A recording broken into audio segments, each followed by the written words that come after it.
श्री कृष्ण कहते हैं जो होता है अच्छे के लिए होता है। कई बार जीवन हमें ऐसे मोड़ पर लाकर खड़ा कर देता है जहां हम खुद को एहसास और हारे हुए महसूस करते हैं। हम सोचते हैं कि हमारे साथ ही ऐसा क्यों हो रहा है, लेकिन सत्य यह है कि जो कुछ भी होता है वो अच्छे के लिए ही होता है। अगर कोई सपना टूटता है तो समझो कि नया सपना संजोने का समय आ गया है। अगर कोई रिश्ता छूटता है तो समझो कि नए और सच्चे रिश्ते की जगह बन रही है। अगर कोई अवसर हाथ से निकलता है तो यह संकेत है कि उससे भी बेहतर अवसर तुम्हारी प्रतीक्षा कर रही है। श्री कृष्ण कहते हैं, हे पार्थ, जो हुआ वह अच्छे के लिए हुआ, जो हो रहा है वह भी अच्छे के लिए हो रहा है, और जो होगा वह भी अच्छे के लिए ही होगा। हर परिस्थिति में छुपा संदेश समझो। जब पक्षी का घोंसला टूटता है तो वह उड़ने को मजबूर हो जाता है, और यही उड़ान उसे ऊंचाइयों तक ले जाती है। जब कोयले पर दबाव पड़ता है तभी वह हीरा बनता है। जब रात सबसे काली होती है तब सूरज निकलने वाला होता है। श्री कृष्ण कहते हैं, जीवन अपने आप सुंदर नहीं बनता, इसे संवारने के लिए हमें प्रार्थना, विनम्रता, त्याग और प्रेम जैसे गुणों को अपनाना पड़ता है। यह संसार नश्वर है परंतु हमारे कर्म अमर है। हर नई सुबह एक नया अवसर लेकर आती है, लेकिन जो बीत गया वह सिखाने के लिए था। जो आने वाला है वह बीते हुए कल से बेहतर होगा। बस इस विश्वास को कभी टूटने मत दो। चिंता करना केवल मन को व्यस्त करता है, इससे ना तो कल की समस्या समझती है और ना ही आज का सुकून मिलता है। हम अक्सर वही खोने से डरते हैं जो हमारे पास होता ही नहीं। जो सच में तुम्हारा है वह कभी तुम्हें छोड़कर नहीं जाएगा, और जो तुम्हारा नहीं है वह लाख कोशिश के बाद भी तुम्हारे पास टिकेगा नहीं। कभी गौर किया है, जो लोग सबसे ज़्यादा मुस्कुराते हैं उनके दिलों में अक्सर सबसे गहरे जख्म होते हैं, क्योंकि इस दुनिया में हर व्यक्ति की सोच, उसका एहसास और उसका दर्द अलग होता है। आंखें सबकी एक जैसी होती है, लेकिन देखने का नज़रिया सबका अलग होता है। कुछ लोग तुम्हारी मुस्कान में तुम्हारी खुशी देखेंगे और कुछ लोग उसमें छिपे दर्द को भी पढ़ लेंगे। जीवन में किए गए अच्छे कर्म व्यर्थ नहीं जाते। जो भलाई तुम किसी के लिए करोगे वह किसी न किसी रूप में तुम्हारे पास लौट कर आएगी। इसीलिए सच्चे दिल से किसी के लिए कुछ अच्छा करने से कभी मत हिचकिचाओ।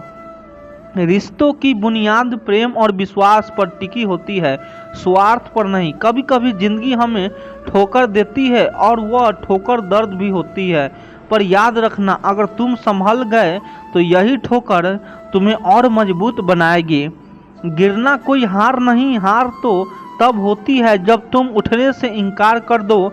मैं खुद भी इस बात पर गर्व करता हूँ कि मैं ठोकर खाकर गिरा था, पर किसी की नज़रों से नहीं, भगवान की शुक्रगुजार रहना ही जीवन की सही तरीका है।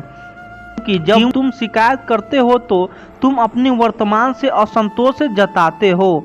जिनके दिल में सच्ची मानवता होती है वे यही चाहते हैं कि जो दुख उन्होंने झेला है वह किसी और को न मिले, और जो खुशी उन्हें मिली है वो सबको मिले। इससे पहले कि हम इस विषय को गहराई से समझें, आपसे अनुरोध है कि इस वीडियो को अंत तक देखें। यदि आपको हमारा यह प्रयास पसंद आए तो वीडियो को लाइक करें और नीचे कमेंट में जय श्री राधे कृष्ण अवश्य लिखें। साथ ही अगर आप हमारे चैनल को अभी तक सब्सक्राइब नहीं किए हैं तो अभी सब्सक्राइब करें और बेल आइकन को ज़रूर दबाएं, ताकि हमारी हर नई प्रेरणादायक वीडियो सबसे पहले आप तक पहुंचे। जिंदगी में एक उसूल बना लो, किसी को हराने की बजाय हर किसी को जीतने का हौसला दो। प्यार का मतलब सिर्फ किसी रिश्ते में बांधना नहीं है, बल्कि किसी ऐसे इंसान की परवाह करना है जो तुम्हारी सच्ची फिक्र करता हो। या पहले लोग भावुक थे इसीलिए रिश्ते निभाते थे, फिर लोग व्यवहारिक हो गए तो उन्होंने रिश्तों में फ़ायदा देखना शुरू कर दिया, और अब लोग पेशेवर हो गए हैं।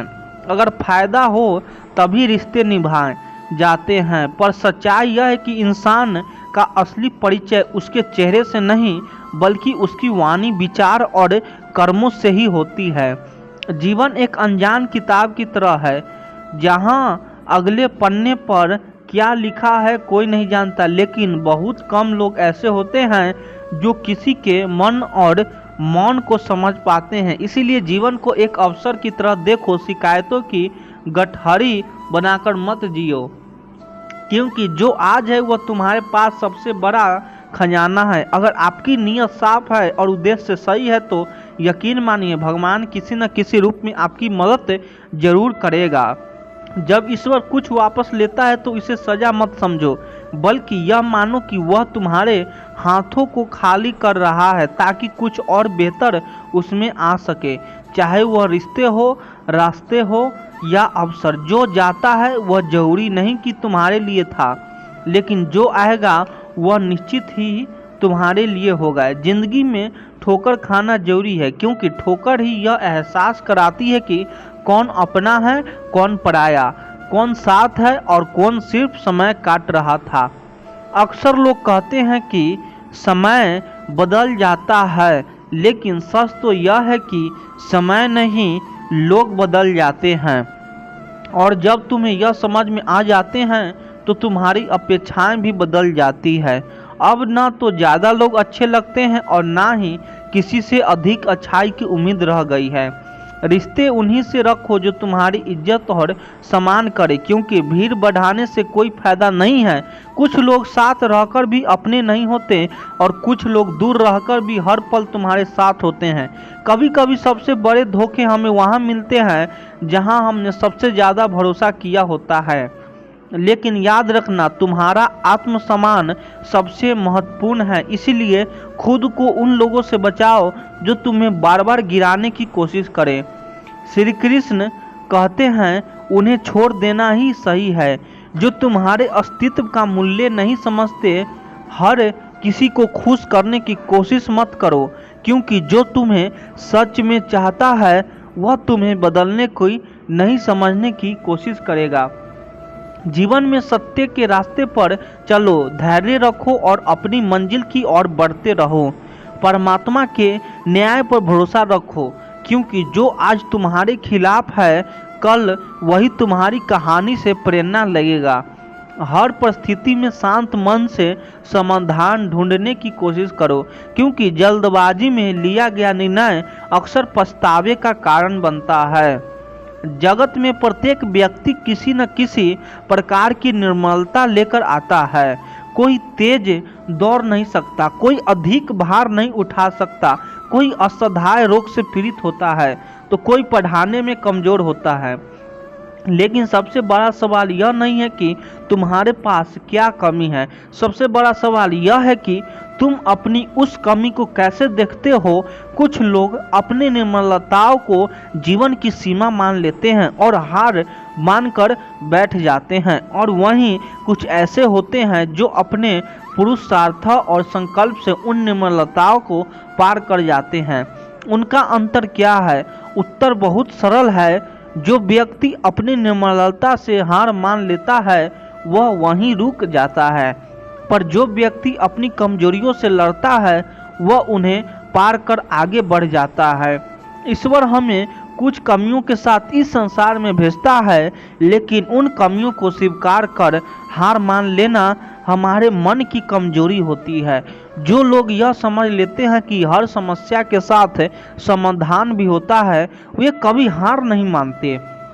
जैसे तेज हवा चलने पर भी मजबूत वृक्ष नहीं टूटते, वैसे ही जो व्यक्ति अपनी आंतरिक शक्ति और धैर्य पर भरोसा करता है वह जीवन की हर चुनौती का सामना करता है, क्योंकि जीत हमेशा उसी की होती है जो अंत तक लड़ता है। श्री कृष्ण कहते हैं जिस व्यक्ति में ज्ञान की कमी होती है और ईश्वर के प्रति श्रद्धा नहीं होती, वह जीवन में सच्चा आनंद और सफलता प्राप्त नहीं कर सकता, क्योंकि ज्ञान केवल पुस्तकों में नहीं अनुभवों में भी होता है, और श्रद्धा केवल मंदिरों में नहीं कर्मों में भी होता है। जब तक मनुष्य अपने जीवन में संतोष को नहीं अपनाएगा वह सदा अधूरेपन का शिकार रहेगा। ईश्वर ने हमें जो भी दिया है वह हमारे लिए पर्याप्त है। यह सबसे बड़ी सच्चाई है। हम अक्सर जो नहीं हैं उसी के पीछे भागते रहते हैं, लेकिन जो हमारे पास है उसकी कद्र करना भूल जाते हैं।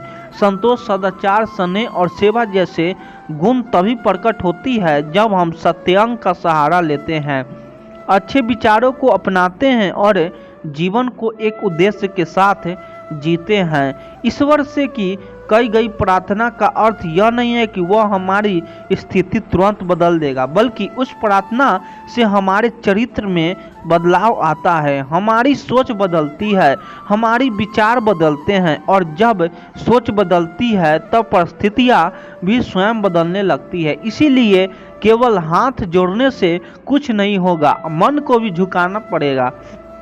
हमारी बातें इतनी मधुर होनी चाहिए कि अगर कभी हमें उन्हें वापस लेना पड़े तो वह कड़वी न लगे। शब्दों का घाव तलवार से नहीं गहरा होता है। लोग तुम्हारी बुद्धिमत्ता को भूल सकते हैं, तुम्हारी उपलब्धियों को भी भूल सकते हैं, लेकिन कैसे बोले थे यह हमेशा याद रखते हैं। अपने जीवन में थोड़ा स्वाभिमान रखना भी जरूरी है, अन्यथा लोग आपको उन जगहों पर भी दबाने की कोशिश करेंगे जहां आपको अधिकार है। भगवान कृष्ण ने कहा है कि जो व्यक्ति दुख और सुख को समान रूप से देखता है और इंद्रियों के विषयों से विचलित नहीं होता, वही मोक्ष का अधिकारी है। जो चीज़ें तुम्हारी नियंत्रण में नहीं है उनमें समय बर्बाद करना मूर्खता है। दुनिया में हर किसी को खुश करने की कोशिश मत करो, क्योंकि यह असंभव है। जब तक आप खुद से हार नहीं मानते तब तक दुनिया की कोई ताकत आपको परास्त नहीं कर सकती। आप कमज़ोर नहीं हैं, वक्त ऐसा है और वक्त बदलता है, इसके साथ परिस्थितियाँ भी बदलती है। इसीलिए बिना थके बिना रुके अपने कर्म करते रहो। कोई भी किसी और के सपनों को पूरा करने के लिए इस दुनिया में नहीं आया है। हर कोई अपनी तकदीर को हकीकत बनाने में लगा हुआ है। अगर सफलता तुम्हारे हाथ नहीं आ रही है तो इसका मतलब यह नहीं है कि वह तुम्हारी नहीं है। इसका अर्थ सिर्फ इतना है कि तुम्हारी कोशिश में बदलाव की ज़रूरत है। जीवन में प्यार और नफरत दोनों के बीच संतुलन बनाए रखना जरूरी है। जब दोनों ना हो तो तब चीज़ें और भी स्पष्ट हो जाती है, क्योंकि जब तुम नफरत में जकड़े होते हो तो कुछ देख नहीं पाते और जब प्यार में डूबे होते हो तो बहुत कुछ अनदेखा कर देते हो। जीवन ठहराव और गति के बीच का संतुलन है। कभी रुको, सोचो, फिर आगे बढ़ो। जब मैं कहता हूँ कि तुम देवी देवता हो तो इसका अर्थ यह नहीं है कि तुम पूजा के पात्र हो। इसका अर्थ यह है कि तुम अनंत संभावनाओं है। तुम्हारी क्षमताएं सीमित नहीं है बल्कि अनंत है। अगर कोई कहता है कि तुमसे कुछ नहीं होगा तो याद रखना, तुम्हारी शक्ति को जानने वाले तुम्हारे भीतर बैठा हुआ है, बाहर नहीं। गीता में श्री कृष्ण कहते हैं, जल की एक छोटी सी बूंद अगर जलते तवे पर गिरे तो वह तुरंत भाप बनकर उड़ जाती है, लेकिन वही बूंद यदि कमल के पुष्प पर गिरे तो वह मोती की भांति चमक उठाती है। यह वही बूंद है जो अगर किसी मित्र व्यक्ति के मुख में गिरे तो गंगा जल बनकर उसे मोक्ष प्रदान कर देती है, परंतु यदि वही बूंद किसी सप्र के मुख में गिरे तो वह विषय में बदल जाती है। हर परिस्थिति में वह बूंद केवल जल की बूंद ही होती है, लेकिन उसका परिणाम बदलता है। केवल उसके संग के कारण संगति में वह परिवर्तन की शक्ति होती है जो हमारी पूरी दिशा बदल सकती है। यदि एक जल की बूंद का भविष्य उसकी संगति तय कर सकती है तो मनुष्य क्यों नहीं। अच्छी संगति ऊंचाइयों तक ले जाती है और बुरी संगति अधोगति की ओर धकेले देती है। अगर आपके बुरे लोगों के साथ रहेंगे तो या तो उनके शिकार बन जाएंगे या खुद उन्हीं जैसे बन जाएंगे। इसीलिए जीवन में यह सुनिश्चित करना अत्यंत महत्वपूर्ण है कि आप किन लोगों के साथ समय बिता रहे हैं, क्योंकि संगति ही आपकी सोच, आपके कार्य और अंततः आपके जीवन की दिशा तय करती है। कभी सोचा है क्यों कुछ लोग बड़े होते हैं और कुछ लोग गिर जाते हैं? क्यों गिर जाते हैं। कुछ लोग कठिनाइयों के बावजूद सफलता प्राप्त कर लेते हैं और कुछ लोग छोटी छोटी समस्याओं से हार मान लेते हैं। यह सब उनकी सोच और संगति पर निर्भर करता है। किसी महान व्यक्ति के साथ एक दिन बिताना वर्ष की किताबें पढ़ने से अधिक मूल्यवान हो सकता है। दुख ने एक बार सुख से कहा, तुम्हारा नाम तो हर इंसान की जुबान पर है, सब तुम्हें पाना चाहते हैं। सुख मुस्कुराया और बोला, भाग्यशाली तो तुम हो, क्योंकि लोग तुम्हारे आने पर अपनों को याद करते हैं, जबकि मेरे आने पर वे अपनों को भूल जाते हैं। सुख भले ही सभी को प्रिय होता है, लेकिन दुख को भी अपनी जगह होती है। दुख हमें जीवन की असली मूल्य समझाता है। यह हमें दिखाता है कि कौन हमारे साथ है और कौन नहीं। जीवन में दुख दो तरह से आता है। पहला, तब जब हमारी कोई इच्छा अधूरी रह जाती है, और दूसरा तब जब हमारी सारी इच्छाएं पूरी हो जाती है। कई बार जब हम सब कुछ पा लेते हैं तब भी हमें संतोष नहीं होता। असल में दुख हमारे जीवन का एक ऐसा हिस्सा है जो हमें मजबूत बनाता है। जब भी जीवन में कठिनाई आती है, यह केवल हमें कष्ट देने नहीं आती, बल्कि हमें सिखाने और समझने का मौका देती है। अगर थोड़ी कठिनाई सहने से बड़ा सुख मिल सकता है तो समझदार व्यक्ति वही करेगा। वह छोटे दुख का स्वीकार करेगा और बड़े सुख की ओर बढ़ेगा। याद रखो, अंधेरा में सिर्फ इस बात का संकेत देता है कि उजाला पास है। दुख केवल यह बताने आता है कि सुख तुम्हारी राह देख रहा है। कठिनाइयाँ इसीलिए आती है ताकि जब तुम जीतो तो वह जीत और भी मीठे लगे। जीवन में एक रेलगाड़ी की तरह है, जब तक चलती है लोग आते हैं जाते हैं, कोई नया चढ़ता है, कोई पुराना उतरता है। कभी तेज दौड़ती है, कभी धीमी हो जाती है, कभी किसी स्टेशन पर ठहरती है और कभी अनजान पटरियों पर निकल पड़ती है। लेकिन एक दिन आखिरी स्टेशन आता है जहां सबको उतरना ही पड़ता है। कोई साथ नहीं जाता, यही जीवन की सच्चाई है। कभी सोचा है हम इस यात्रा में क्या कर रहे हैं? क्या हम सिर्फ बैठकर नज़ारे देख रहे हैं? क्या हम मंजिल तक पहुंचने के लिए चली भी जा रही है, या बस सोचते रह जाते हैं? एक गधा दोहरे विचारों में पड़ रहा है। उसके दोनों ओर हरी भरी घास थी, लेकिन वह तय नहीं कर पाया कि कौन सी ज़्यादा अच्छी है। कभी एक और बढ़ता है, फिर दूसरी ओर का आकर्षण महसूस करता है। इसी उधेरे बुन में उसकी पूरी उम्र निकल गई और अंततः वह भूखा ही मर गया। 99% लोग इसी गधे की तरह होते हैं, सिर्फ सोचते रह जाते हैं लेकिन कदम नहीं उठाते। अगर आप यह तय नहीं करेंगे कि आपको किस दिशा में जाना है, तो आप भी इसी भ्रम में अपनी पूरी जिंदगी बर्बाद कर देंगे। अपने आप से ईमानदारी से पूछिए, क्या आप बस सोचने वाले में से हैं या करने वालों में से? कान्हा कहते हैं, हमारे जीवन में उस रेत घड़ी की तरह है जिसमें जो रेत नीचे गिर चुकी है वह अतीत बन चुकी है, जो ऊपर है वह भविष्य है, लेकिन सबसे महत्वपूर्ण वह संकीर्ण मार्ग है जहाँ से रेत गिर रही है। यही हमारा वर्तमान है। अक्सर हम बीते समय का शोक मनाते हैं या आने वाले कल की चिंता में डूबे रहते हैं, लेकिन क्या हमने कभी सोचा है कि हमारे हाथ में जो यह एक पल है उसे हम किस तरह जी रहे हैं? क्या हम इसे आनंद और प्रेम से भरा रहा है? क्या हम इसे निराशा और दुख में गंवा रहे हैं? जो लोग कहते हैं अभी नहीं बाद में करूँगा, वे भूल जाते हैं कि बाद में भी अभी आएगा। लेकिन जब तक हम जागेंगे तब तक बहुत देर हो चुकी होगी। हम हमेशा सोचते हैं कि जब सब कुछ ठीक हो जाएगा तब हम खुश होंगे, जब पैसा आएगा, जब समय मिलेगा, जब हालात सही होंगे, जब कोई हमें समझेगा तब हम आनंद लेंगे। लेकिन सच तो यह है कि खुश रहने के लिए किसी सही समय की प्रतीक्षा करने की जरूरत नहीं है। खुशी को किसी मंजिल की तरह देखने के बजाय उसे यात्रा का हिस्सा बनाइए। मुस्कुराइए क्योंकि जीवन एक सुंदर अनुभव है। प्रयास कीजिए क्योंकि असली हार प्रयास न करने में है। लोग प्यार के लिए बने हैं और चीज़ें इस्तेमाल के लिए, लेकिन परेशानी तब शुरू होती है जब हम चीज़ों से प्यार करने लगते हैं और लोग को इस्तेमाल करने लगते हैं। इसी उलटफेर में हमें खो बैठते हैं वे रिश्ते जिन्हें हमने दिल से चाहा था।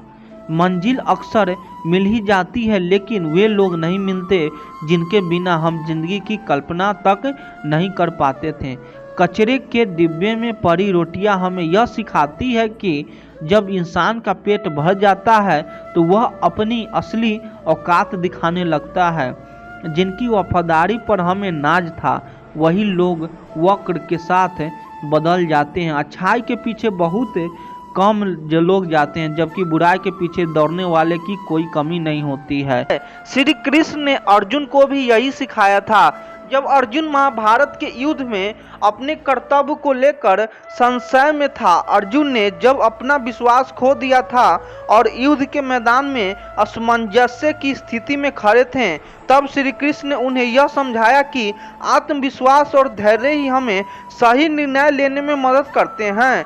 धैर्य रखना मतलब सिर्फ तजवार करना नहीं है, बल्कि सही समय तक अपने प्रयास जारी रखना है। जब आप खुद पर विश्वास करते हो तो आप अपने विचारों और भावनाओं को नियंत्रित कर पाते हैं। कठिन समय में धैर्य से काम लेना एक पेड़ समान है जो आंधी तूफान के बावजूद मजबूत बनाए रखता है। उदाहरण के लिए मान लीजिए कि एक किसान ने अपने खेत में फसल बोई। वह जानता है कि फसल उगने में समय लगेगा, लेकिन अगर वह धैर्य न रखे और रोज को खो दे कर देखे कि वह उगा है या नहीं, तो न केवल उसकी मेहनत व्यर्थ जाएगी बल्कि फसल भी नष्ट हो जाएगी। इसी प्रकार जीवन में जब हम किसी समस्या का सामना करते हैं तो धैर्य रखते हुए समाधान की दिशा में कार्य करना बेहद जरूरी है। श्री कृष्ण ने गीता में कहा है, योगास्थ कुरु कर्मिण, यानी ध्यान और संतुलन मन के साथ अपने कर्म करते रहो। अगर आप खुद पर विश्वास रखते हो और धैर्य के साथ अपने कर्म करते हो तो समय आने पर आपको सफलता अवश्य मिलेगी। याद रखें, आत्मविश्वास और धैर्य वह दीपक है जो अंधकार में भी आपके मार्ग को प्रकाशित करते हैं। जब आप स्वयं पर भरोसा करते हैं तो आप ईश्वर पर भी भरोसा करते हैं, क्योंकि ईश्वर आपके भीतर ही हैं। इस विश्वास को बनाए रखें और धैर्य के साथ जीवन की हर चुनौती का सामना करें। यही जीवन की सच्ची सीख है। श्री कृष्ण कहते हैं, जो व्यक्ति समस्या की जड़ तक पहुंचता है वही उसे सुलझाने का मार्ग ढूंढ पाता है। समस्या को कोई गहराई में समझे बिना उसका समाधान संभव नहीं है। जब जीवन में कठिनाई आती है और सब कुछ उलझा हुआ लगता है तो अक्सर हमारा पहला कदम होता है घबराना या जल्दीबाजी में निर्णय लेना। लेकिन यह तरीका समस्या को सुलझने के बजाय उसे और बढ़ा देता है। श्री कृष्ण ने अर्जुन को गीता में यही सिखाया था कि जब तक समस्या का वास्तव स्वरूप नहीं समझोगे तब तक समाधान तक नहीं पहुंच सकते। महाभारत के युद्ध में जब अर्जुन ने अपने ही परिजनों के खिलाफ युद्ध लड़ने से झंकार कर दिया तो उनका मन असमंजस में था। अर्जुन केवल अपनी भावनाओं और भय के स्तर पर सोच रहे थे। श्री कृष्ण ने उन्हें बताया कि उन्हें अपनी समस्या की गहराई को समझना होगा। उन्होंने समझाया कि यह युद्ध केवल एक पारिवारिक संघर्ष नहीं बल्कि धर्म और अधर्म के बीच की लड़ाई है। जब अर्जुन ने समस्या को गहराई से समझा तब वे निर्णय लेने के में सक्षम हो पाए। इसी तरह जीवन में जब हम कोई कठिनाई या उलझन महसूस होती है तो हमें सबसे पहले ठहराव लेकर यह देखना चाहिए कि समस्या की जड़ क्या है। कई बार समस्या हमें बड़ी लगती है क्योंकि हम उसे केवल सतही रूप से देखते हैं। यदि आप गहराई में जाकर समझते हैं कि असली चुनौती क्या है तो आप सही निर्णय लेने में सक्षम हो सकते हैं। उदाहरण के लिए मान लीजिए कि एक नदी में पानी अचानक गंदा हो जाता है। यदि आप केवल पानी को साफ करने की कोशिश करेंगे तो समस्या दोबारा पैदा होगी, लेकिन यदि आप यह समझने का प्रयास करेंगे कि गंदगी का स्रोत क्या है, जैसे कहीं से कचरा गिराया जा रहा है, तो आप समस्या का अस्थायी समाधान खोज सकते हैं।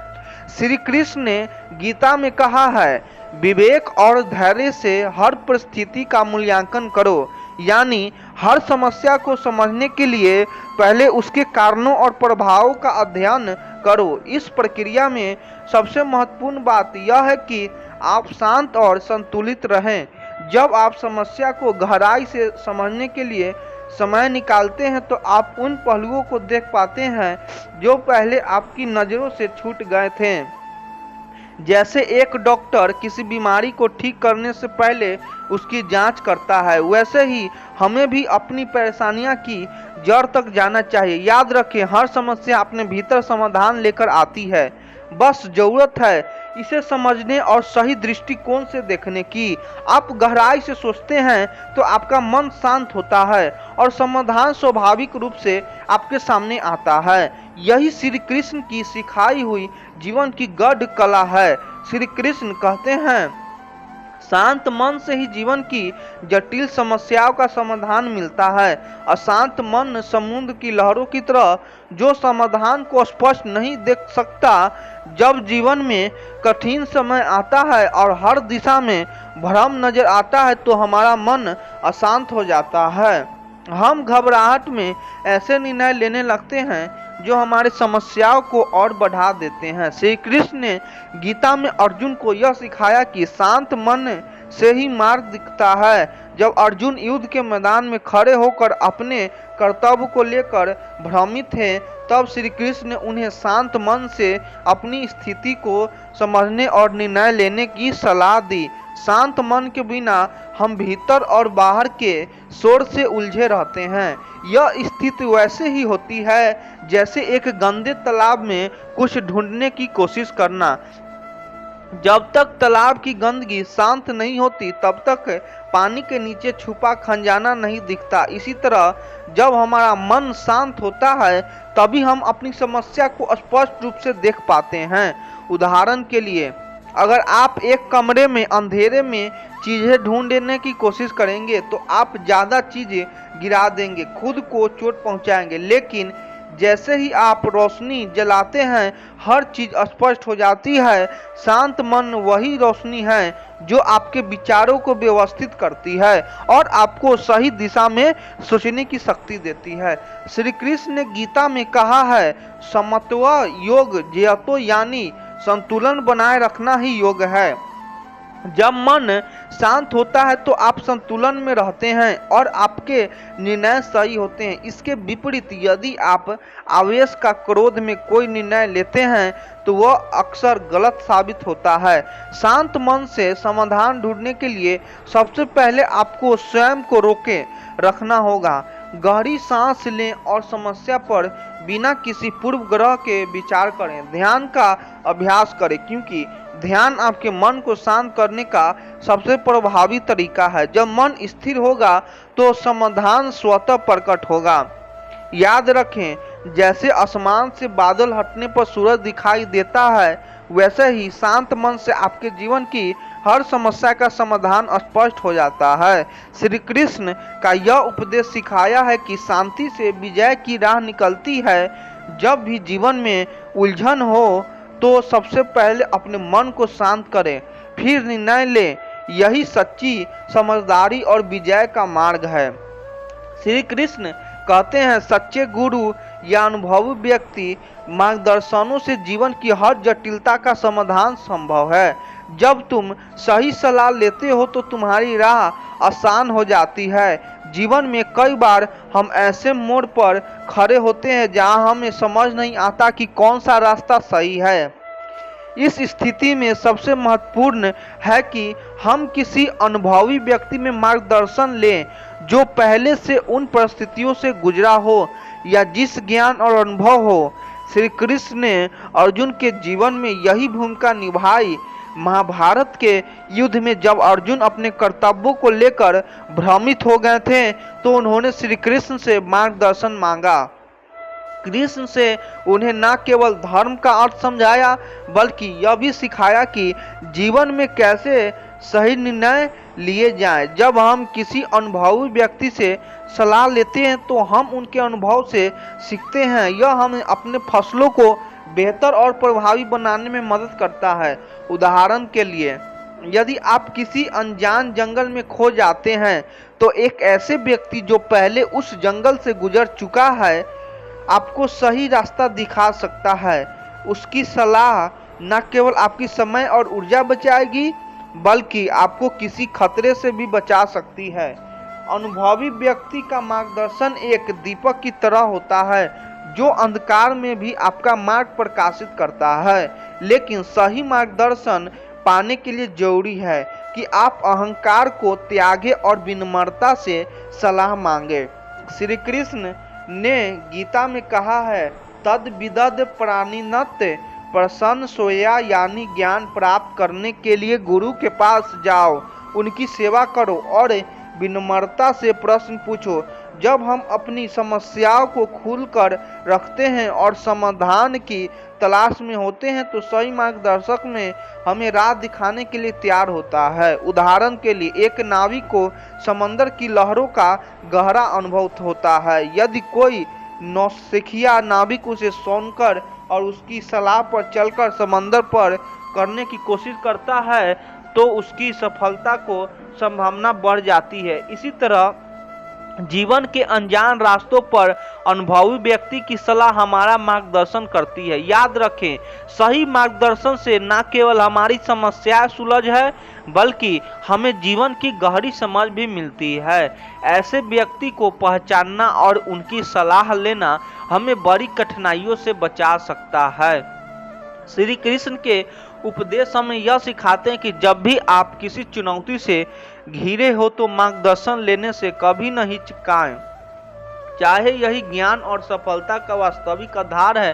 श्री कृष्ण कहते हैं, छोटे छोटे प्रयासों से ही बड़ी उपलब्धियां संभव होती है। जैसे एक कदम चढ़कर लंबी यात्रा पूरी होती है, वैसे ही समस्या का समाधान भी छोटे प्रयासों से संभव है।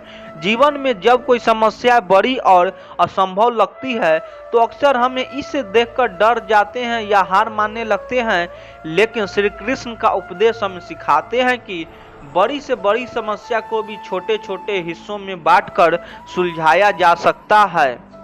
अर्जुन जब महाभारत के युद्ध में अपने विरोधियों को विशाल सेना देखकर घबरा गए तब श्री कृष्ण ने उन्हें समझाया कि एक बार मैं पूरी लड़ाई जीतने का सोचने की बजाय हर दिन एक एक कदम बढ़ाना होगा। समस्या को छोटे छोटे हिस्सों में बांटने का अर्थ है उसे इस तरह से देखना जिससे वह प्रबंधकीय लगे। जैसे पहाड़ पर चढ़ने वाला एक पर्वतारोही एक बार में चोटी तक पहुंचने के बारे में नहीं सोचता बल्कि हर कदम पर ध्यान देता है, उसी तरह जीवन की समस्या को भी हमें छोटे छोटे हिस्सों में बांटकर हल करना चाहिए। उदाहरण के लिए, यदि किसी छात्र को परीक्षा में सभी विषय की तैयारी करनी है तो यह काम असंभव या लग सकता है, लेकिन अगर वह हर दिन केवल एक विषय या एक अध्याय पर ध्यान केंद्रित करते तो धीरे धीरे वह पूरी तैयार कर सकता है।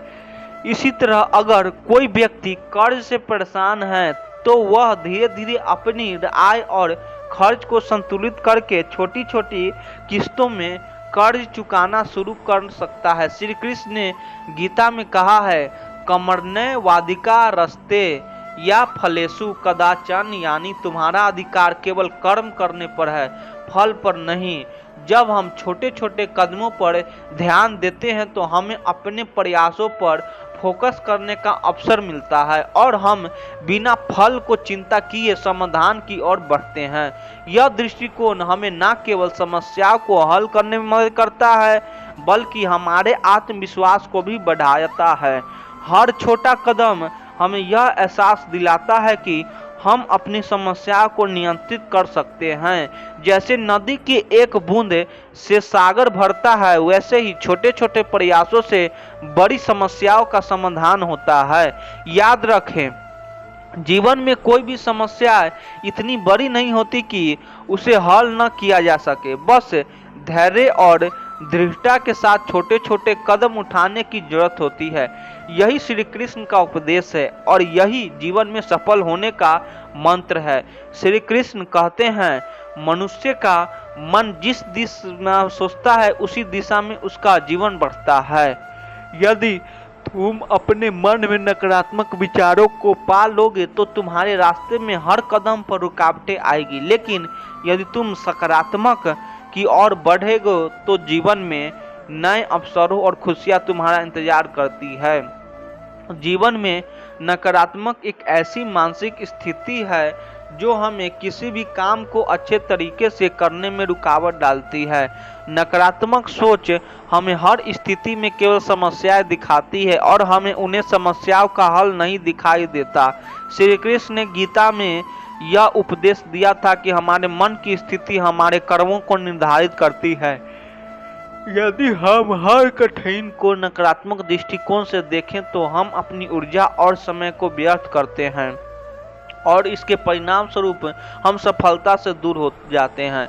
जब हम अपने जीवन में नकारात्मक विचारों को जगह देते हैं तो हम बार बार अपने आप को यह बताने लगते हैं कि यह काम हम नहीं कर सकते या यह काम हमारे लिए संभव नहीं है। इससे हमारे आत्मविश्वास में कमी आती है और हम अपने लक्ष्यों से भटक जाते हैं। श्री कृष्ण ने अर्जुन को भी गीता में यही समझाया कि जब तुम किसी काम को करो तो अपने मन और विचारों को पूरी तरह से उस काम में लगाओ। तुम्हारी सोच का प्रभाव तुम्हारे कार्यों पर बढ़ता है और यही कारण है कि सकारात्मक सोच रखनी चाहिए।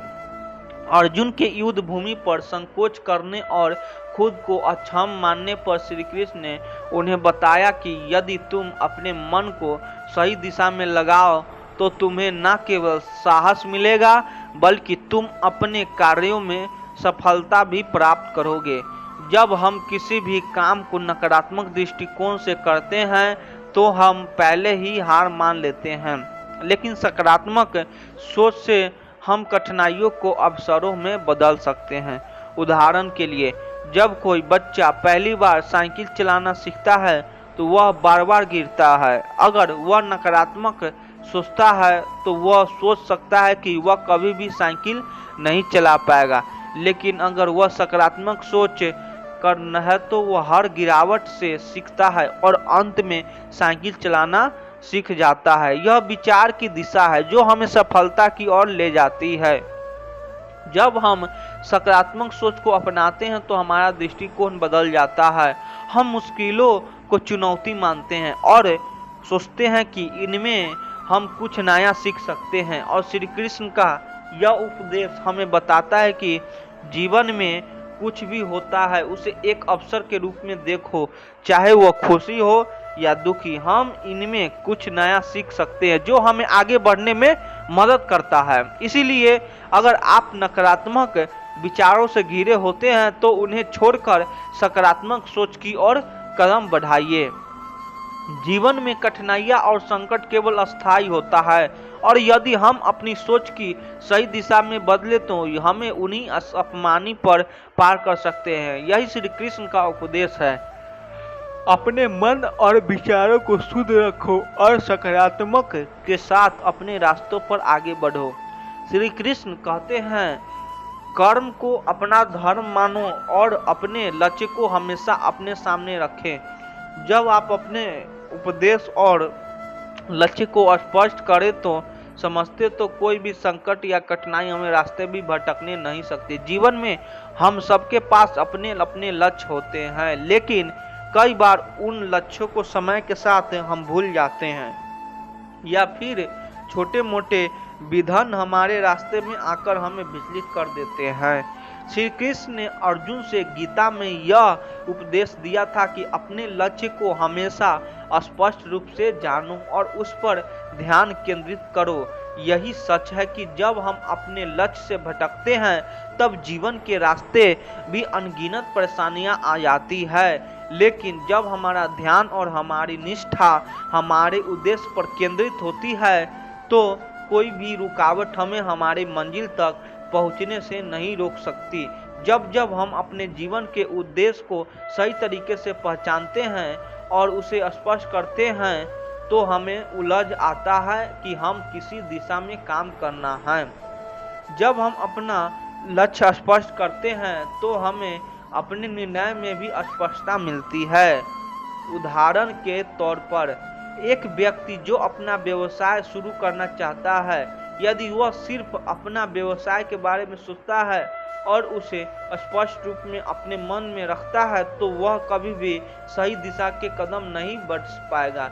लेकिन अगर वह अपने उद्देश्य को स्पष्ट रूप से समझता है, जैसे मुझे अपनी कंपनी को 1 साल में 100 ग्राहक तक पहुंचाना है, तो उसकी योजना और कार्यविधि पूरी तरह से स्पष्ट होती है।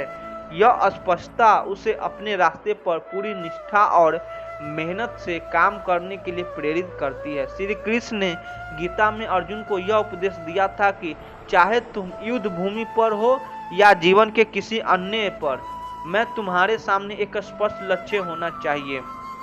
जब लक्ष्य स्पष्ट होता है तो हम अपने समय, ऊर्जा और समाधानों को सही दिशा में लगाते हैं। उदाहरण के लिए, जब कोई पर्वतरहीन पर्वत को चोटी पर चढ़ने के लिए यात्रा पर निकलता है तो उसके लिए जब जरूरी है कि वह अपनी मंजिल को स्पष्ट रूप से जानता हो। अगर वह रास्ते में बुरी स्थिति को देखकर अपने लक्ष्य को भूल जाए तो वह कभी भी पर्वत की चोटी तक नहीं पहुंच पाएगा। इसके अलावा अपने लक्ष्य को प्राथमिकता देना भी अत्यंत महत्वपूर्ण है। जब हम अपने लक्ष्य को प्राथमिकता देते हैं तो हम अपने समय और ऊर्जा को सही तरीके से उपयोग करते हैं। बहुत सी चीज़ें हमारे ध्यान को भटकाती है, लेकिन अगर हम जानबूझकर अपने मुख्य उद्देश्य पर ध्यान केंद्रित करते हैं तो हम अपनी यात्रा में कई समस्याओं को आसानी से पार कर सकते हैं। यही कारण है कि श्री कृष्ण ने अर्जुन से कहा था कि तुम्हारी एकमात्र प्राथमिकता युद्ध में विजय प्राप्त करना है। उदाहरण के रूप में, जैसे एक नाविक समुद्र में यात्रा करता है, उसे अपनी मंजिल को स्पष्ट रूप से जानना होता है। यदि वह अपनी दिशा खो देता है तो वह समुद्र में भटकता सकता है, लेकिन अगर उसे अपनी मंजिल को स्पष्ट ज्ञान से और उसने सही मार्गदर्शन लिया है तो वह अपने लक्ष्य तक पहुंचने में सफल होता है। इसी तरह हमारे जीवन में भी स्पष्टता और प्राथमिकता हमारे जीवन को सही दिशा और उद्देश्य देती है। इसीलिए अगर आप महसूस करते हैं कि आप अपने जीवन के उद्देश्य से भटक गए हैं या आपकी अपने लक्ष्य के बारे में स्पष्टता नहीं है, तो एक ठान लीजिए कि आप अपने लक्ष्य को फिर से स्पष्ट करेंगे और उसे अपनी प्राथमिकता बनाएंगे। श्री कृष्ण कहते हैं, खुश रहना है तो जिंदगी के फैसले अपनी परिस्थितियों को देखकर ले। दुनिया को देखकर जो फैसले लेते हैं वह दुखी ही रहते हैं। कोई कुछ भी कहे, बस अपने आप को शांत रखो, क्योंकि सूरज की किरणें कितने भी तेज क्यों न हो, समुद्र को सुखा नहीं सकते। एक पंछी ने शिकायत की कि हे मेरे ईश्वर, बड़ी मुश्किल से मैंने घोंसला बनाया था, आपने तूफान भेज दिया और मेरा घर उजड़ गया। ऊपर से आवाज़ आई, तेरे घोंसलों में सांप आया था तुझे खाने के लिए, इसीलिए तूफान भेजा था ताकि तुम जाग जाओ और उड़ सको और तुम्हारी जान सुरक्षित रहे। हमारी ज़िंदगी में कितनी मुसीबतें आती है, हमें पता भी नहीं होता कि हमारा परमात्मा हमें किस तरह परेशानी से बचाता है। अगर तुम्हें लगता है कि परमात्मा तुम्हें कष्ट के पास ले जाए आए हैं तो भरोसा रखिए, वो तुम्हें कष्ट के पार भी ले जाएंगे। मन की पीड़ा का कोई अंत नहीं, इसीलिए दूसरों को कोसने से कोई लाभ नहीं है। इसका सबसे सरल उपाय है कि अपने मन को ईश्वर को समर्पित कर दो। ईश्वर के साथ जुड़ते ही जीवन में खुशियाँ का, सुकून का, संयम का, सहन शक्ति का, प्रेम का, नई ऊर्जा का, जीवन के सही राह का, संतुष्टि का आरंभ जरूरी हो जाता है। और हमारा मन पीड़ा से कैसे मुक्त होता है पता भी नहीं चलता। अगर प्रभु तुमसे ज़्यादा इंतजार करवा रहे हैं तो तैयार रहना, वह उसने कहीं ज़्यादा देने वाले हैं जितना तुमने मांगा है। जिस तरह लोग मुर्दे इंसान को कंधा देना पुण्य समझते हैं, काश इसी तरह जिंदा इंसान को सहारा देना पुण्य समझने लगते हैं तो जिंदगी आसान हो जाती। मत सोच इतना कि जिंदगी के बारे में जिसने जिंदगी दी है उसने भी तो कुछ सोचा होगा ना। आपका बीता हुआ कल भले ही कष्टों से भरा हुआ हो, पर आने वाला कल आपके हाथों में है। मन अंधा होता है, इसके पास अपना कोई ज्ञान नहीं होता। मन कुछ नहीं जानता और ना ही सही मार्गदर्शन करता है। इसीलिए आप अंधे मन की बातें मानकर जरूरी कामों को टालना बंद कीजिए। आप हमेशा अपनी बुद्धि से काम लीजिए, मन से नहीं, क्योंकि अंधा मन हमेशा आपको जरूरी कामों को करने से रोक देता है। जब आप बुद्धि के जरिए जरूरी कामों को करना शुरू कर देंगे तो धीरे धीरे आपका मन आपका मित्र बनता चला जाएगा। लेकिन अभी आपका मन आपका दुश्मन बना हुआ है, जो आपको दिन पर दिन बर्बाद कर रहा है। मुंह पर सच बोल देने और गुस्सा कर लेने वाले लोग उन लोगों से करोड़ों गुना बेहतर हैं जो आपके सामने कुछ और हैं, पीठ पीछे कुछ और हैं। किसी का दर्द समझने के लिए इंसान के अंदर का इंसान होना जरूरी है। कौवा कोयल की आवाज़ को दबा सकता है, मगर खुद की आवाज़ मधुर नहीं बना सकता। उसी तरह निंदा करने वाला व्यक्ति सज्जन को बदनाम कर सकता है, मगर खुद सज्जन नहीं बन सकता। अगर अकेलापन है तो उसे एक वरदान समझो, क्योंकि परमात्मा ने तुम्हें खुद में सुधार लाने का थोड़ा अधिक समय दे दिया। अकेले रहने का आनंद लेना सीखें, क्योंकि कोई भी हमेशा के लिए आपके साथ नहीं रहेगा। वक्त की एक आदत बहुत अच्छी है, जैसा भी हो गुजर जाता है। कामयाब इंसान खुश रहे न रहे, खुश रहने वाला इंसान कामयाब जरूर हो जाता है। जब सुखी हो तो भगवान को मत भूलना, और जब दुखी हो तो भगवान पर विश्वास रखना। लोग रंग बदलते हैं, मुरली वाला वक्त बदल देता है। मनुष्य का जीवन केवल उसके कर्म पर चलता है। जैसे कर्म होते हैं वैसे ही उसका जीवन होता है। जो किया है वो अवश्य सामने आएगा, क्योंकि कर्म किसी के सगे नहीं होते।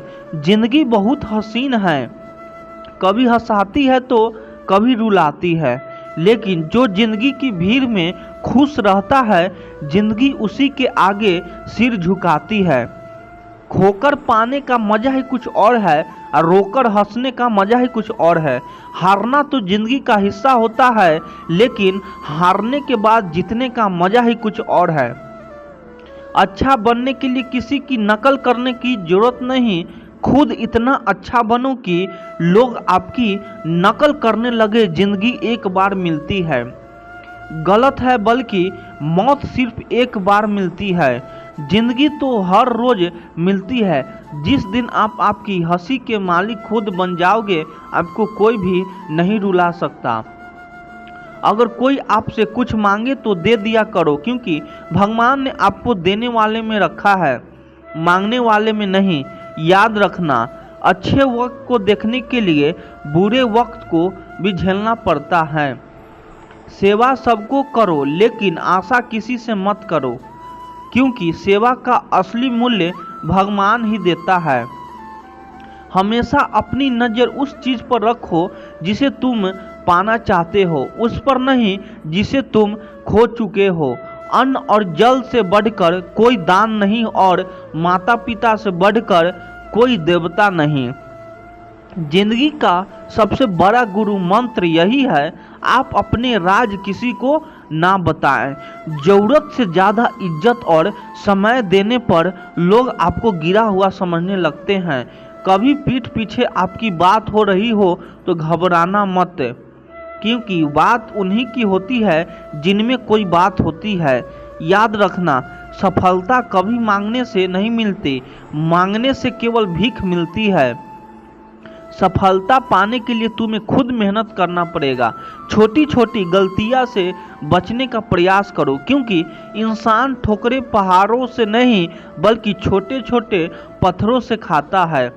अपनी गलती माने बिना आप कभी भी बेहतर इंसान नहीं बन पाओगे।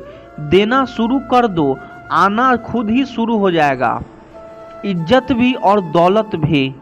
याद रखना, अपमान का बदला लड़ाई करके नहीं, सामने वाले से अधिक सफल होकर लिया जा सकता। बुरा करने का ख्याल आए तो कल पर टाल दो, अच्छा करने का ख्याल आए तो उसे आज ही कर डालो। साथ रहकर जो छल करे उससे बड़ा कोई शत्रु नहीं हो सकता, और जो हमारे मुंह होता है पड़ोसों के हमारी बुराई बता दे, उससे बड़ा कोई मित्र नहीं हो सकता। याद रहे, साफ साफ बोलने वाला कड़वा जरूर होता है मगर विश्वघाती नहीं। त्याग दो अपने बुरे कल को, क्योंकि उसका प्रभाव आने वाले कल को दूषित कर देगा। जिंदगी जीने के दो तरीके हैं, एक तो जो पसंद है उसे हासिल करो, और दूसरा जो हासिल है उसे तुम पसंद करना सीख लो। चीज़ों की कीमत मिलने से पहले होती है, और इंसान की कीमत खो देने के बाद मुफ्त में तो सिर्फ माँ बाप का प्यार मिलता है। बाकी इस दुनिया में हर रिश्ते के लिए कुछ न कुछ चुकाना जरूरी पड़ता है। बेइज्जती का जवाब इतनी इज्जत से दीजिए कि सामने वाला भी शर्मिंदा हो जाए। आप जब तक अपनी कठिनाइयों और समस्याओं का जिम्मेदार दूसरों को मानते रहोगे, तब तक कभी भी आप अपनी समस्या और कठिनाइयों को नहीं मिटा सकते। जितना ज़्यादा हो सके सुनो, और जितना हो सके उतना कम बोलो। इसीलिए शायद भगवान ने हमें दो कान और एक ही मुंह दिया है। माफ़ बार बार कीजिए, लेकिन विश्वास सिर्फ एक बार कीजिए। जिंदगी में कभी भी किसी को इतना महत्व मत दो कि वह तुम्हारे चेहरे से मुस्कान ही छीन ले। अपनी कामयाबी तो सिर्फ वही हासिल करता है जो वक्त और हालातों पर रोया नहीं करते। कुछ भी अस्थायी नहीं है। अपने आप को बहुत अधिक तनाव ना दें, क्योंकि स्थिति चाहे कितने भी खराब हो, यह बदल जाएगी। वक्त के साथ बहुत कुछ बदल जाता है, लोग भी, रास्ते भी, एहसास भी, और कभी हम खुद भी। जो तूने आज किया है वही तुम्हारे साथ भी होगा। यही नियति का नियम है। बनना है तो किसी की कमी बनो, जरूरत नहीं। जरूरत तो कोई भी पूरा कर सकता है, लेकिन कमी किसी की कोई भी पूरा नहीं कर सकता। किसी को कुछ दे ना सको तो बस दुआ किया करो, क्योंकि दुआ वह तोहफा है जिसके लिए अमीर भी हाथ फैलाता है।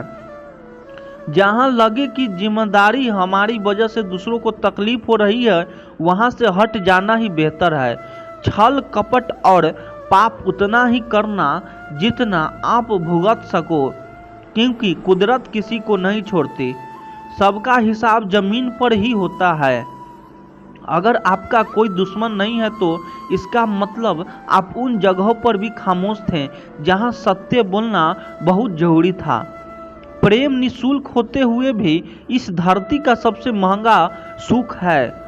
जिंदगी में अब तक इतना तो पता चल गया कि कुछ गहरे रिश्ते होते हैं कमज़ोर लोगों से, जो खिलौना की तरह विश्वास तोड़ देते हैं। बारिश और धूप दोनों के मिलने से ही इंद्रधनुष बनते हैं। इसीलिए खूबसूरत जिंदगी के लिए सुख और दुख दोनों ही जरूरी है। चिंता और तनाव में इंसान तभी होता है जब वो खुद के लिए कम और दूसरों के लिए ज़्यादा जीता है। उस लम्हे को बुरा मत कहो जो आपके ठुकरा पहुंचता है, बल्कि उस लम्हे की कदर करो, क्योंकि वह आपके जीने का अंदाज सिखाता है। आपकी सफलता में वह शामिल होते हैं जिन्हें आप चाहते हैं। आपके संघर्ष में वह शामिल होते हैं जो आपको चाहते हैं। निखरता वही है जो पहले सबसे ज़्यादा बिखर चुका होता है। यही जीवन का सत्य है। कुछ गलत फैसले जिंदगी का सही मतलब सिखा देते हैं, और रिश्ते बनाए रखने की सिर्फ एक ही शर्त है, किसी की कमियां नहीं अच्छाइयां देखिए। ज़रूरत के बगैर लोगों का ख्याल रखना एक अच्छे व्यक्तित्व की पहचान होती है। हमेशा उम्मीद ईश्वर पर रखो, क्योंकि इस पूरी दुनिया में जितनी जल्दी ईश्वर राजी होता है, इतनी जल्दी कोई राजी नहीं होता। जिस व्यक्ति का मान शांत होता है, जो व्यक्ति बोलते और अपना काम करते समय शांत रहता है, वह वही व्यक्ति होता है जिसने सत्य को पा लिया होता है और जो दुख तकलीफ से मुक्त हो चुका है। माचिस की तिल्ली दूसरों को जलाने से पहले स्वयं जलती है। इसी प्रकार हमारा गुस्सा भी माचिस की एक तिल्ली की तरह है जो दूसरों को बर्बाद करने से पहले स्वयं को तिल्ली की तरह बर्बाद करता है। समझदारी की बातें सिर्फ दो ही लोग करते हैं, एक वह जिसकी उम्र अधिक हो, दूसरा वह जिसने बहुत कम उम्र में बहुत वक्त देखा हो। इस दुनिया में जुनून जैसी कोई आग नहीं है, मुखरता जैसी कोई जाल नहीं है, नफरत जैसे कोई दरिंदगी नहीं है और लालच जैसी कोई धार नहीं है। गुण 36 नहीं, केवल 4 चाहिए, अच्छा व्यवहार, साफ नियत, नेक दिल और ईमानदारी। जिस दिन तुम जान जाओगे कि तुम्हारे अलावा इस दुनिया में कोई और नहीं, उस दिन से तुम्हारी असल जिंदगी शुरू हो जाएगी। अत्यधिक उम्मीद को विराम दो, मन की शांति फिर से वापस लौट आएगी। कुछ लोग हमेशा हंसते रहते हैं कि पापों, क्योंकि उन्हें पता है कि उनके दर्द समझने वाला कोई नहीं है। किसी को दिल की बात तभी बता देंगे तो वह मजाक ही बनाएगा। जो दूसरों का हक और खुशी छीन लेता है उसके सुख की उम्र बहुत कम होती है। बहुत नम्रता चाहिए रिश्ते निभाने के लिए। छल कपट में तो सिर्फ महाभारत रची आती है। हमेशा वह काम करे जो सही है, वह न करे जो आसान है। गरीबी और गरीबी का सिखाया हुआ सबक इंसान को अंदर से बदलने पर मजबूर कर देता है। जिस तरीके से बात करते हो उस तरीके से सुनना भी पसंद करो। ईश्वर को अपना सबसे करीबी दोस्त बना लो, क्योंकि परमात्मा ही एक ऐसा है जो तब तक साथ देते हैं जब सारी दुनिया हमारा साथ छोड़ देती है। ऐसे लोगों से दोस्ती बनाए रखिए जो आपको बेहतर बनाने के लिए प्रेरित करता हो, जो आपको अपनी जबरदस्ती माने और आपका ख्याल रखे, जो आपको अपना समझे और अपना घर जैसा महसूस कराए, जो आपकी सहायता करे और आपको समझे। मृत्यु के समय तुम्हारी कोई नहीं सुनेगा। कर्म की गति ही तय करेगी कि तुम किस ओर घसीटे जाओगे। स्वार्थ सबसे बड़ा उपहार है, संतोष सबसे बड़ा धन है, वफादारी सबसे बड़ा संबंध है। छल करोगे तो छल मिलेगा, आज नहीं तो कल मिलेगा। जियोगे जिंदगी सच्चाई से तो सुकून हर पल मिलेगा। उपवास हमेशा अन्न का ही क्यों, लोभ, लालच, घृणा, चुगली, क्रोध और गंदे विचारों का भी होना चाहिए। मन का संकल्प और का पराक्रम सफलता अवश्य भाग के दरवाजे पर सर पिटने से बेहतर है। कर्मों का तूफान पैदा करे, दरवाजे अपने आप खुल जाएंगे। क्रोध की अवस्था में भ्रम जन्म लेता है, भ्रम बुद्धि को नष्ट कर देता है। बुद्धि के नष्ट होते ही व्यक्ति का पतन हो जाता है। पानी मर्यादा छोड़े तो विनाश होता है, यदि वाणी मर्यादा छोड़े तो सर्वनाश होता है। किसी को धोखा देना एक कर्ज है जो आपको किसी और के हाथों एक दिन जरूर मिलेगा। कलयुग है, हमेशा तैयारी के साथ ही रहना। मौसम और इंसान कब बदल जाएगा इसका कोई भरोसा नहीं। भगवान कहते हैं कि तुम मेरी ओर देखोगे तो मैं भी तुम्हारी ओर देखूंगा। तुम जिस भाव से मुझे याद करोगे उसी भाव से मैं तुम्हारे पास आऊँगा।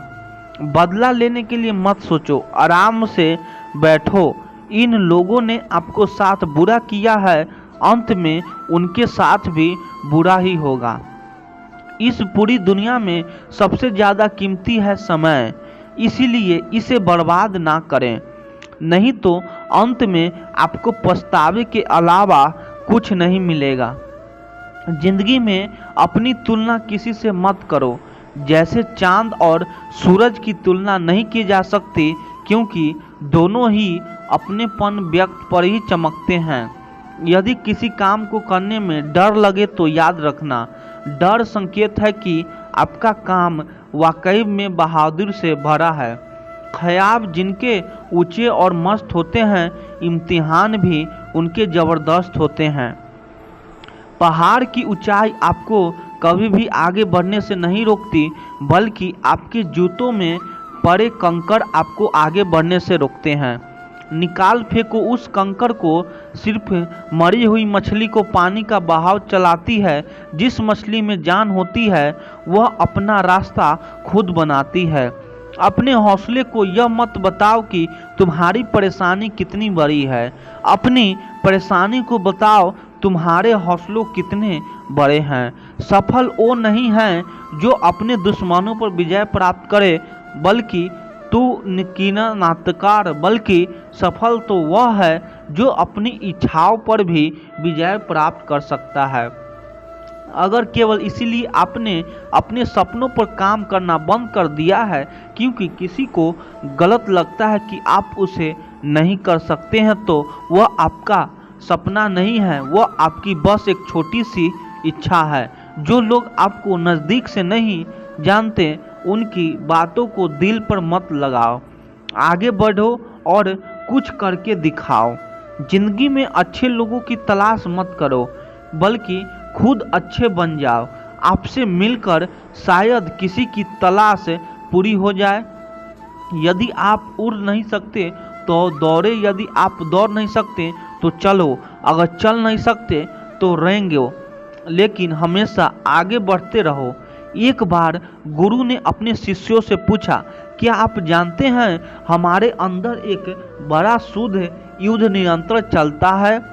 जब सारे शिष्य चुप रहे तब गुरु जी बोले, वास्तव में सबसे बड़ी लड़ाई हमारी अंदर हो भेड़ियों की है। एक काला भेड़िया जो क्रोध, ईर्ष्या, अहंकार, दुख, लालच, चोरी, झूठ की भाषा बोलता है। दूसरों सफ़ेद भेड़िया जो आनंद, प्रेम, दया, विचार और सद्भावना की भाषा बोलता है। इसी लड़ाई के शोर में हम पहले से मौजूद मन की शांति भूलकर उसे कहीं और ढूंढने की कोशिश करते हैं। गुरु ने कहा है, हम में से कोई भी इस लड़ाई के शोर से नहीं बचा। यह लड़ाई मेरे अंदर भी चलती है और आपके अंदर भी। शिष्यों ने गुरु की बात ध्यान से सुनी और पूछा, गुरुजी, तो इस लड़ाई में जीत किसकी होगी? गुरुजी ने कहा, वही भेड़िया जीतेगा जिसे तुम खाना दोगे। खाना देने का मतलब है हमारे पास शक्ति ध्यान देने की। हम जिस भेड़िए की बातों पर ध्यान देंगे वह बड़ा और ताकतवर होता जाएगा। इसीलिए हमेशा क्रोध से पहले दया चुनना चाहिए, लालच से पहले उदारता, चिंता से पहले शांति और स्थिरता जुड़ी होनी चाहिए, और जलन से पहले सद्भावना को चुनना चाहिए। ऐसे करते करते हमारा मन अपने आप आनंदित रहने लगता है। जैसे शरीर को आराम दिया जाए तो वह खुद ठीक होने लगता है, वैसे ही जब मन को शोर से आराम मिलता है तब वह खुद निर्मल हो जाता है। तो दोस्तों, इस वीडियो में बस इतना ही। आशा करता हूँ कि आप लोगों को इस वीडियो में काफ़ी कुछ सीखने को मिला है। अच्छे वीडियो लगी तो चैनल को सब्सक्राइब कर दीजिए। आप लोग सपोर्ट करिए। धन्यवाद।